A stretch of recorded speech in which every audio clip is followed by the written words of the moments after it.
E aí, pessoal, tudo bom? Então, essa aula, Formas de Energia e suas Transformações, compreende as páginas 35, 36, 37 e 38 do LDI, beleza? Olha só, a energia, ela tem um papel fundamental em nossas vidas e seus estudos estão presentes em várias áreas da ciência. Ah, isso é física, química e biologia, ok? Essas áreas, no geral, né? Aí dentro dessas áreas existem cada área dessa ela contempla a energia de uma forma. Quando vocês estiverem no ensino médio, biologia, por exemplo, a gente estuda como ocorre a obtenção de energia, como essa energia é utilizada pelos seres vivos. Na química, então, o que vocês vão estudar em química são reações químicas que produzem, que transformam energia. Assim também como na física. E na física vocês vão entender como ocorre assim, como que a gente pode calcular energia. É mais ou menos o que vocês estão aprendendo agora, no oitavo ano, né? Só que por mais que vocês já estejam aprendendo algumas fórmulas, alguns cálculos, aqui no oitavo ano é mais teórico ainda, tá? Quando vocês estiverem no ensino médio, forem estudar física, aí sim vai ter bastante cálculo. Bom, a importância da energia ela decorre exatamente da possibilidade de ser aplicada em diversas situações do nosso dia a dia. Então, como nessa imagem aqui, né, ilustra várias formas de energia que nós temos disponível. A primeira fonte de energia considerada principal mesmo é a energia solar, que é uma energia nuclear, tá? Nas estrelas, né? Assim como a estrela que encontra-se aqui no nosso sistema solar, que é o Sol. Então, lá como existe uma alta temperatura, mais de 6.000 graus Celsius, então lá está ocorrendo fusão nuclear, ou seja, vocês lembram quando a gente começou a estudar os átomos, que a gente estudou as partículas subatômicas, que são os elétrons. Os elétrons têm cargas negativas que ficam na eletrosfera. E a gente tem o núcleo atômico, né? Ou núcleo do átomo, que é constituído por prótons, que têm carga elétrica positiva, e nêutrons, que têm carga neutra, não tem carga. E vocês sabem que energia, o que é energia? Quando a gente está falando de energia elétrica, que é o foco aqui do primeiro bimestre de ciências, é o fluxo de elétrons. Porque vocês lembram quando eu falei para vocês que em um átomo, qual é a partícula subatômica que consegue se deslocar e se locomover? São os elétrons, porque eles estão soltos na eletrosfera, né? Soltos entre aspas. Os prótons e os nêutrons, eles não conseguem se locomover porque eles estão fortemente ligados no núcleo atômico e somente com reações nucleares é que é possível quebrar essa ligação que existe entre prótons e nêutrons e liberar esses prótons. Os nêutrons não nos interessam, né? Os prótons sim é que têm energia, bastante energia. Então, em algumas usinas atômicas com reações nucleares, ou, por exemplo, nas estrelas, né, no nosso Sol que a gente tem aqui, ocorrem essas reações nucleares, que é a fusão nuclear. A fusão nada mais é do que a quebra do núcleo atômico para liberação de energia. Então, essa é a primeira fonte de energia que nós temos. Aí nós temos aqui nessa imagem, só para ilustrar, né, energia potencial, é uma energia que fica armazenada. Nessa imagem aqui está mostrando uma fruta, né, uma maçã no caso aqui. Quando nós nos alimentamos de uma fruta ou de qualquer outro alimento, nós estamos consumindo energia potencial, né, e aí a gente vai transformar essa energia. Energia cinética, que é a energia do movimento, que está mostrando aqui a queda de uma maçã em função da gravidade. Energia térmica, que é basicamente realizada pelo fogo. Energia química, que a gente encontra em elementos químicos. Energia elétrica, né? Na verdade, a pilha, a gente vai ver ainda nessa aula aqui, ela armazena energia química e transforma essa energia química em energia elétrica, ah, sendo possível alimentar circuitos elétricos ou uma lâmpada elétrica. Energia magnética, que é o que a gente está estudando também. Essa energia magnética ela está presente em alguns tipos de materiais. Os materiais naturais, que são a magnetita, descoberta pelos gregos há muitos anos atrás,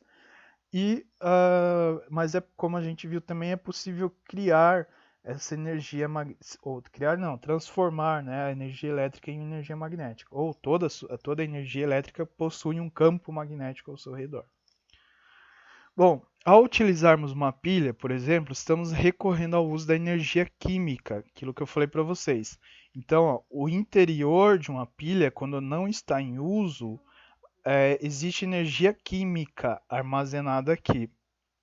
Quando a gente utiliza essa energia aqui, aí a gente transforma essa energia química em energia elétrica para acender uma lâmpada, ligar algum equipamento, enfim.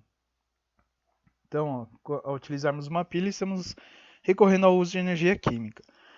Quando nos movimentamos, observamos a manifestação de energia mecânica, tá? Energia em movimento. O vento, relacionado à energia eólica, também pode ser fonte de energia elétrica. Uma lâmpada acesa converte energia elétrica em luminosa, igual essa imagem está mostrando aqui, né? Quando a gente tem uma energia elétrica sendo transformada, sendo utilizado por uma lâmpada, então a gente transforma energia elétrica em energia luminosa. Até mesmo os alimentos são fontes de energia que mantêm as funções vitais dos organismos vivos, ou seja, os seres vivos, né? Exemplos como esses são somente uma pequena fração das inúmeras situações cotidianas em que a energia está presente e ilustram diferentes tipos desta. Então, olha só, só para a gente voltar mais aqui para o campo dos seres vivos. Nós, quando nos alimentamos de uma energia química, energia que está armazenada nos alimentos. É uma energia potencial, uma energia química, né? Depende do tipo de alimento. O nosso corpo ele vai transformar essa energia química em várias outras formas de energia. Energia cinética, que é energia de movimento, energia térmica, que nós, como temos a temperatura do nosso corpo regulada em torno de 36 graus, né? Então nós gastamos essa energia química aqui para regular a temperatura do nosso corpo. Então transformamos energia química em energia térmica. Transformamos essa energia química em energia potencial, que é no momento que nós estamos descansando, estamos parados, estamos relaxando, porque isso é importante também, né? O descanso, a parada. A energia química, eu lembro que eu falei isso aqui para vocês na outra aula, né? Energia elétrica. Nosso cérebro, nossos neurônios consomem muita energia química, nosso coração, nossos músculos e outros tipos de energia também. Bom, então olha só. Embora seja difícil dar uma definição de energia que seja válida para todos os campos da ciência, podemos destacar algumas de suas propriedades características, tais como: a energia não pode ser criada nem destruída, mas sim transformada. Por isso ela se conserva, ok? Isso aqui eu já tinha falado para vocês. A gente não consegue criar energia. As usinas elétricas, elas não criam energia, elas transformam energia. A gente vai ver mais para frente aqui como é que funcionam as usinas elétricas. Essa energia também ela não pode ser destruída, né? Não existe como, vou destruir uma quantidade de energia. Não existe isso. Essa energia ela é perdida, tá? Ela é transformada e perdida, tá? A gente consegue perder energia, mas a gente não consegue destruir energia. E o que a gente faz com energia diariamente, o tempo todo, é transformar energia de uma forma para outra forma. Uma outra coisa aqui, uma outra característica.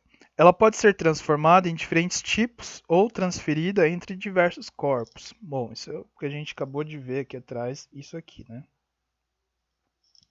É capaz de alterar e provocar movimentos, sim, quando a gente está falando de energia cinética ou energia mecânica,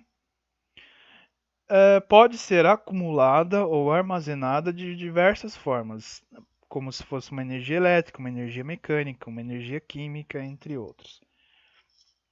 Então a gente consegue acumular ou armazenar energia. É só vocês lembrarem das pilhas e baterias, ok?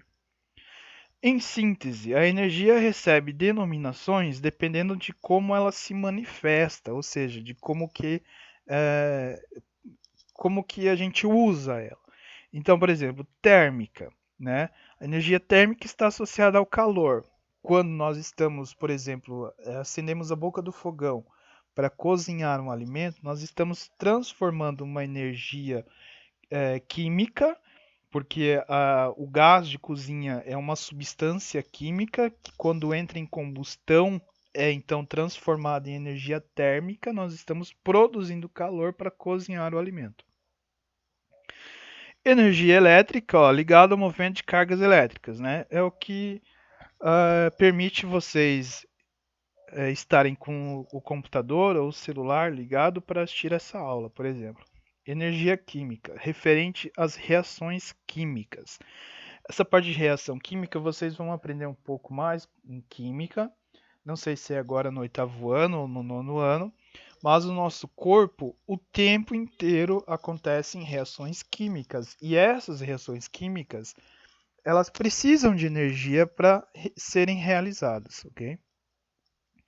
Mecânica relacionada ao movimento de seres vivos, por exemplo, para nos movimentarmos, para eu estar falando com vocês ou para vocês estarem assistindo e ouvindo essa aula, vocês estão realizando movimentos. Ah, por mais que você fale assim, não, estou parado na cama, você está movimentando os seus olhos, por exemplo, para acompanhar essa aula aqui. Então é um tipo de movimento. Outros tipos de movimento. Carros, veículos, automotores, né, automotivos, eles utilizam a energia química, que é a gasolina, o álcool, é o combustível, para realizar movimento. Atômica, né, a energia nuclear, vinculada à fissão nuclear. Como eu falei para vocês, isso aqui ocorre em usinas atômicas ou em estrelas, né? Então, ó, fonte de energia. Fontes de energia são matérias-primas que, direta ou indiretamente, fornecem energia para realizar trabalho, ou seja, movimentar algo, tá? São chamadas de renováveis as fontes de energia inesgotáveis ou que possam ser repostas a curto ou médio prazos, espontaneamente ou por intervenção humana. Vejamos alguns exemplos de fontes de energias renováveis. Água, olha só, usadas em usinas hidroelétricas. Hidro é de água, né? Eletricidade a partir de água. Pode ser utilizada baseando-se nos cursos de água, ou seja, nos rios, o caminho que o rio faz, né? Curso de água é o caminho que o rio faz, e ser aproveitada por meio de um desnível ou queda d'água.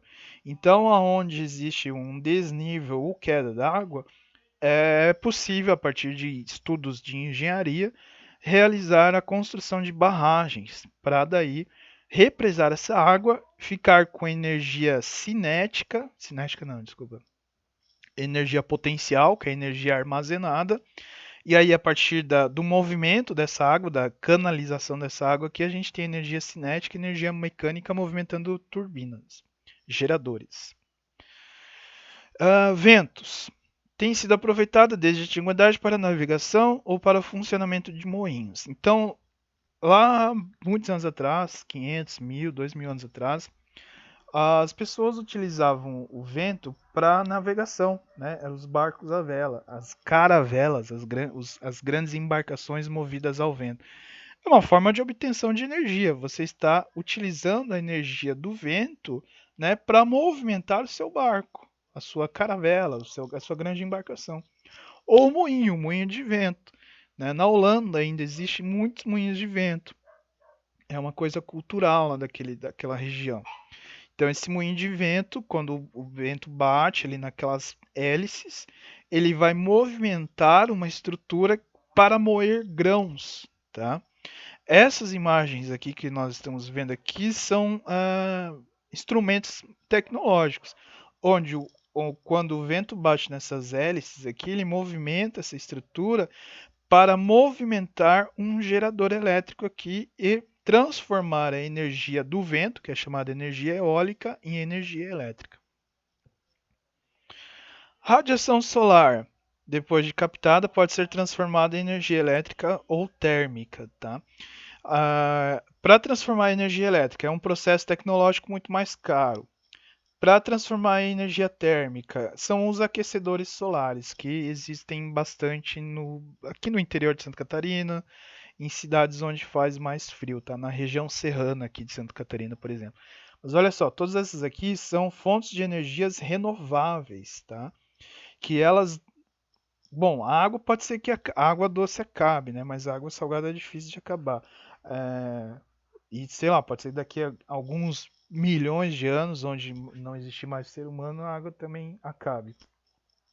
Mas o vento nunca vai deixar de acabar, a radiação solar, que é a energia do sol, o sol nunca vai deixar de acabar. Na verdade, o sol vai morrer, mas é daqui, sei lá, 50 bilhões de anos. Uma outra forma, olha só, a partir da Terra, originada do aproveitamento do calor do interior da Terra, permitindo gerar energia elétrica e calor. É, isso aqui é mais nos países onde tem bastante atividade vulcânica, tá? Então eles conseguem canalizar o vapor que sai da Terra, principalmente nos locais assim onde tem os geysers, e utilizar esse vapor, eles canalizam esse vapor para movimentar uma turbina elétrica, né? Ou para gerar calor mesmo assim, mas aí é uma coisa mais simples. Ondas, olha só, isso aqui é interessante, tá? Não existe ainda aqui no Brasil. Existem mais assim países nórdicos que são lá do norte da Europa. Ó, utiliza o movimento ondulatório das massas de água por efeito dos ventos ou das marés. Então, olha só, tá vendo aqui tem umas pás aqui, né? Umas hélices aqui. Então, com a onda, né, com as ondas aqui, essas hélices se movimentam. Quase a mesma coisa que com a ideia da energia eólica, né, que movimenta aquelas hélices das turbinas eólicas, e aí com o movimento delas faz girar um gerador elétrico e produz eletricidade. Das marés também, ó, uma outra coisa que não tem muito aqui no Brasil, tem mais nos países nórdicos e nos países da Oceania, Japão, Coreia, por ali. Utiliza o movimento de subida e descida do nível da água do mar.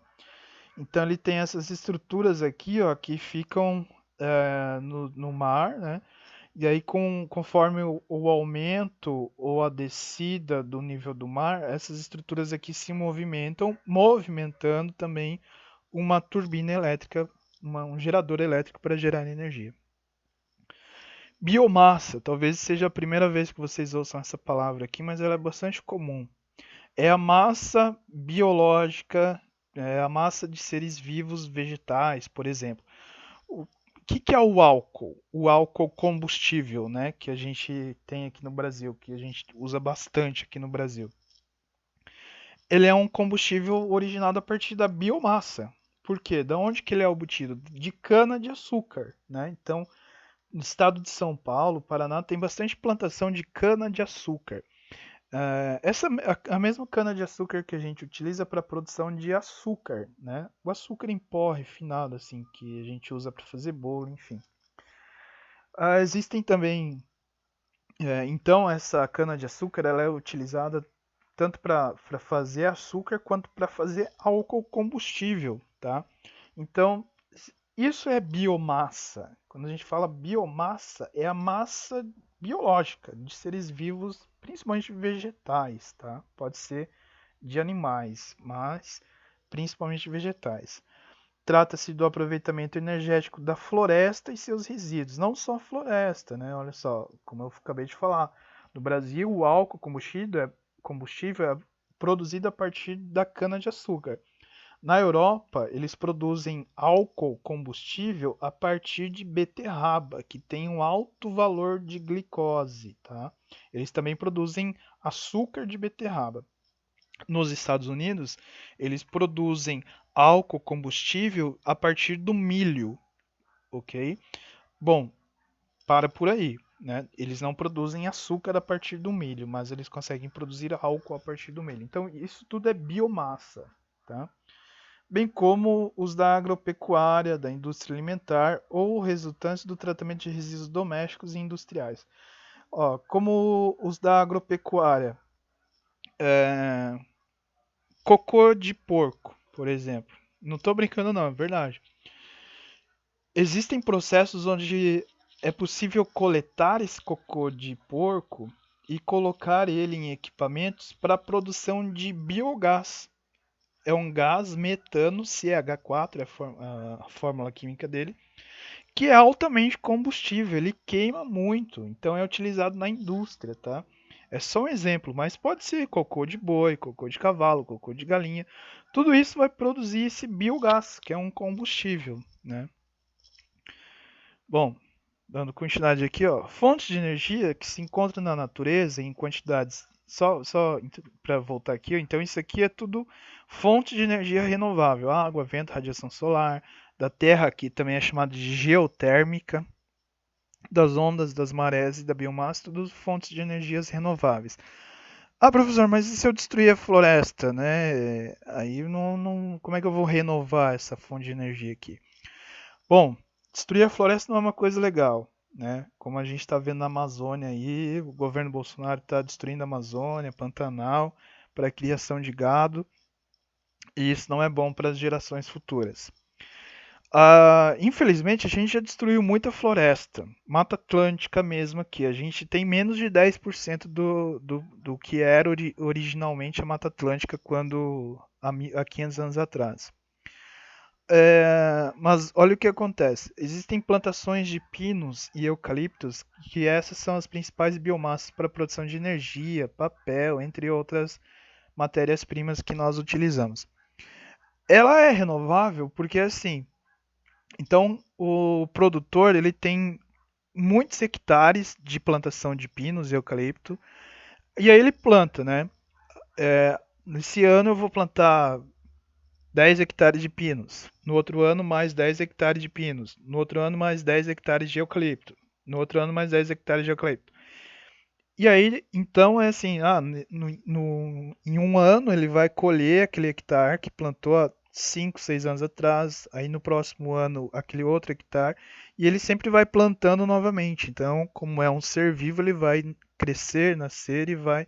Por isso que é chamado de renovável, né? É possível continuar, é possível plantar e continuar colhendo, aproveitando esse insumo. Bom, vamos falar então de energias não renováveis. Né? Fontes de energias que se encontram na natureza em quantidades limitadas, ou seja, que se esgotam com o uso ao longo do tempo, são chamadas de não renováveis. Vejamos alguns exemplos. Carvão mineral. Ó, quando eu falo de biomassa aqui, eu esqueci de comentar isso aqui com vocês também. A gente pode ter o carvão vegetal também, tá? Então a gente tem dois tipos de carvão, mineral e vegetal. Vegetal vem dos vegetais, né, de árvores, por exemplo. Mineral vem dos minerais, de pedras, rochas, tá? Qual o carvão que a gente utiliza para fazer churrasco em casa? É o carvão vegetal. O carvão mineral ele não pode ser utilizado para fazer churrasco porque ele tem substâncias tóxicas. O carvão mineral ele só é utilizado na indústria, ok? Então, o carvão mineral é um combustível fóssil originado de explorações minerais. Foi o primeiro extraído em larga escala. Sua exploração causa impactos ambientais. Ele é um combustível fóssil. Ele é oriundo dos fósseis. Tá? Fóssil vocês estudaram, eu não acho que não vou ter tempo para relembrar o que é um fóssil aqui nessa aula. Petróleo também é um combustível fóssil, tá? Constituído por uma mistura de compostos orgânicos. Orgânico, quando eu falo, ele é rico em carbono e muito utilizado em transportes. É uma das maiores fontes de poluição atmosférica. Então, olha só uma coisa que vocês já podem perceber. Os combustíveis não renováveis, eles causam impactos ambientais, causam poluição atmosférica, poluição terrestre, poluição aquática. Gás natural, empregado tanto nas indústrias quanto nas residências, é considerado menos poluente que o carvão mineral e o petróleo, porém não existe em abundância na natureza. O carvão, olha como é que acontece. O carvão mineral dá origem ao petróleo, só que precisa de milhares de anos para que o carvão mineral seja transformado em petróleo. O petróleo dá origem ao gás natural, tá? Então eles são todos fontes da mesma origem, né? Ou seja, de combustíveis fósseis. Urânio é um elemento químico existente na Terra, constituindo a base do combustível nuclear utilizado na indústria civil e de defesa. Então a gente pode produzir com esse elemento químico aqui, que é um elemento radioativo, a gente pode produzir armas, mas também pode utilizar esse elemento radioativo, esse elemento químico, para a produção de eletricidade nas usinas nucleares ou termonuclear. Princípios para obter energia elétrica. Existem vários dispositivos que transformam outras formas de energia em energia elétrica. Nas imagens, várias formas de energia são convertidas em energia elétrica em cada um dos geradores. Na sequência, são apresentados alguns geradores e as vantagens e as desvantagens de cada um de seus processos. Bom, aí tem essas imagens aqui, né? Com uma pilha, com uma usina hidroelétrica e uma usina solar, né? Então, aqui, por exemplo, energia química, eu tenho energia química armazenada que vai ser transformada em energia elétrica. Aqui eu tenho energia potencial, que é a energia da represa, da água parada. Quando essa água entra em movimento, ela é transformada em energia cinética e mecânica e produz energia elétrica. Aqui eu tenho a captação de uma energia solar e transformo ela em energia elétrica. Então, ó, primeiro tem uma energia nuclear, que seria, né, que originou lá do Sol, chegou até a Terra, e agora eu capto ela e transformo em energia elétrica. Então, olha só, existem basicamente três formas de se obter a energia elétrica: oriunda da energia química, solar ou de movimento. No primeiro processo da energia química, descoberto por Alessandro Volta, esse cientista italiano aqui, quando a gente fala de voltagem, de volts,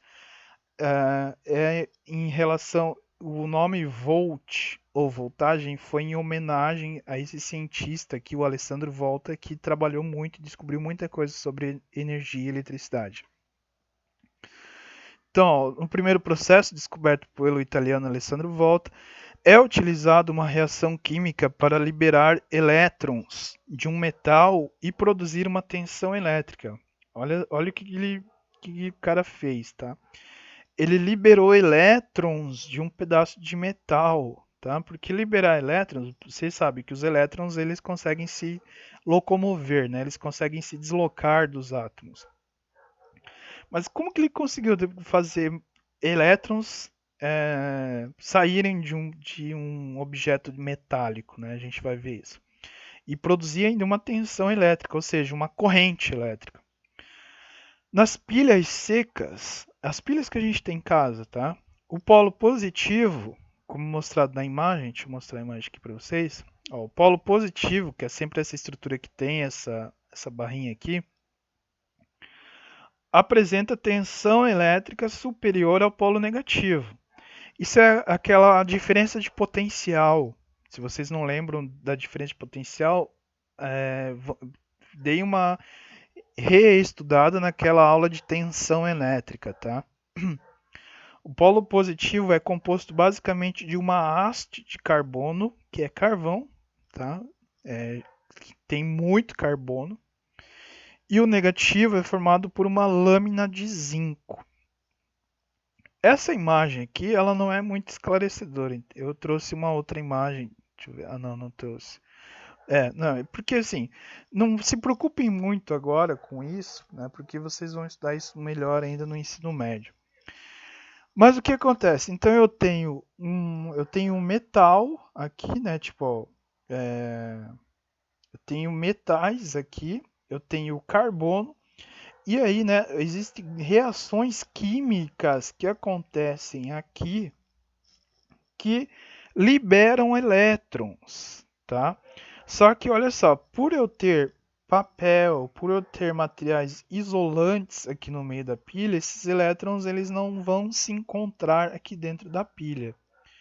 E como eu tenho uma diferença de potencial elétrico aqui, então sempre vai ter elétrons querendo sair dessa pilha. Só que como é que eu faço para que elétrons saiam dessa pilha?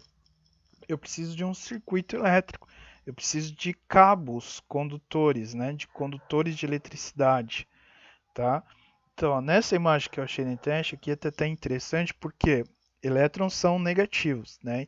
Então, ó, saindo do polo negativo, eles vão partir para um circuito elétrico aqui, chegar até uma estrutura onde essa energia química vai se transformar em energia luminosa, pode ser qualquer outro tipo de energia mecânica, né, no caso dessa imagem aqui luminosa, e vão voltar até encontrar esse outro polo positivo, né? Porque cargas de sinais opostos se atraem. É isso que eles precisam fazer, eles precisam de circuito elétrico. Só que como a gente descobriu maneiras de aproveitar isso, então a gente criou o circuito elétrico não somente para que eles se encontrem, a gente transforma esses elétrons em outra modalidade de energia e isso é muito útil para nós, para a civilização moderna. Bom, outra forma de produzir energia elétrica que vem se popularizando por seu caráter sustentável é obtida do aproveitamento da radiação solar. Nesse processo, um dispositivo denominado célula fotovoltaica é capaz de utilizar a luz e produzir tensão elétrica. Esses dispositivos são formados por uma placa de silício. É um metal raro, ok? É um metal bastante utilizado na informática que, ao ser exposta à radiação solar, possibilita que os elétrons saltem para outros níveis de energia e produzam uma corrente elétrica.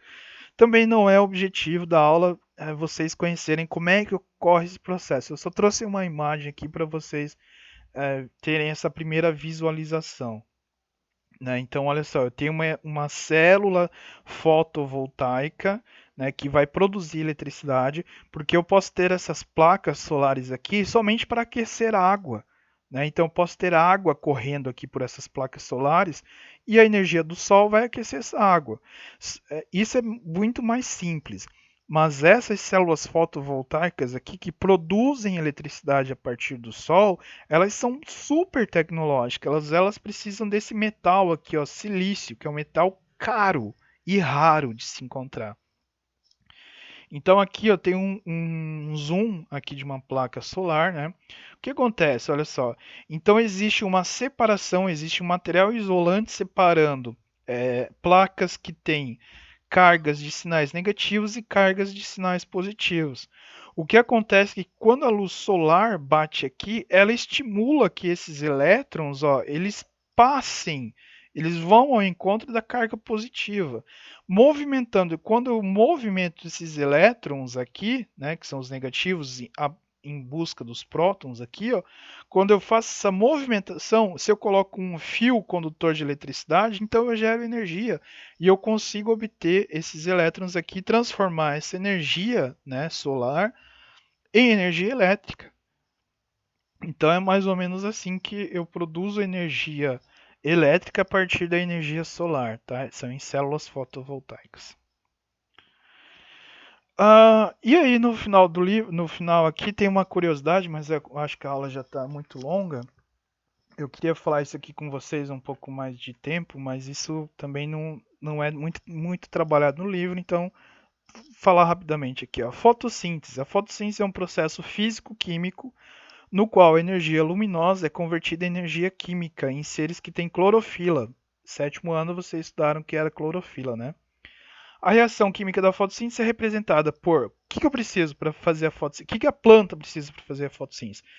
Ela precisa de 6 moléculas de dióxido de carbono, CO2, mais 6 moléculas de água, H2O, mais a energia, essa energia aqui, energia solar, ela vai produzir isso aqui, C6H12O6, que é a glicose, que é isso aqui que a gente utiliza como energia, e água, água não, desculpa, oxigênio, tá? Então, ela 6 dióxido de carbono, 6 água, mais energia solar, produz uma molécula de glicose mais 6 moléculas de oxigênio. Então, ó, libera reação de fotossíntese na planta, libera oxigênio. É só por causa disso que a gente consegue viver, né? E glicose. Então, quando a gente come frutas, verduras, legumes, tudo que é oriundo de vegetais, a gente está consumindo glicose, que é a nossa fonte de energia. Aí tem uma outra curiosidade aqui, ó, mas atenção, observe que a reação química da fotossíntese é inversa à reação da respiração celular. Só que ele não fala aqui, eu não sei quando, o oitavo ano ia estudar o que é respiração celular. Bom, eu trouxe para vocês aqui uma imagem, vai ficar um pouco difícil para vocês entenderem isso, mas não se preocupe, não, eu não vou cobrar nada disso, não é o objetivo da aula, é só uma curiosidade, ok? Então aqui está mostrando um cloroplasto. O cloroplasto é uma estrutura vegetal. Essas estruturas dentro do cloroplasto aqui são clorofilas, tá? São elas que realizam a fotossíntese. Então eu preciso de calor, preciso de energia solar.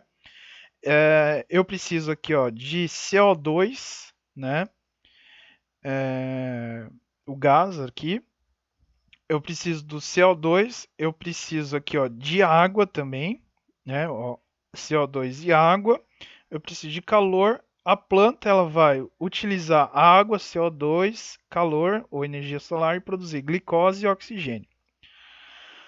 Essa mitocôndria aqui, ó, né, que é uma outra coisa que vocês iam aprender esse ano, mas não sei quando que vocês vão aprender isso, é uma organela celular, é a organela celular mais interessante que existe na célula, que é a nossa fábrica de energia, tá? Essa aqui é a nossa usina de energia. Todas as nossas células possuem muitas, milhares de mitocôndrias e elas que produzem energia. Então elas utilizam glicose, utilizam oxigênio, produzem calor para manter a temperatura do nosso corpo estável, produzem ATP e produzem água e CO2. E CO2. ATP é a nossa moeda energética. Água, a gente produz água e elimina a água no suor, no xixi, em vários processos, na digestão, na digestão. CO2 a gente elimina na respiração. Então, olha como tudo é interligado, né? Os animais dependem dos vegetais, os vegetais dependem dos animais e vice-versa. Bom, não vou falar disso aqui que a aula já está muito longa, beleza? Então tá, até a próxima, gente.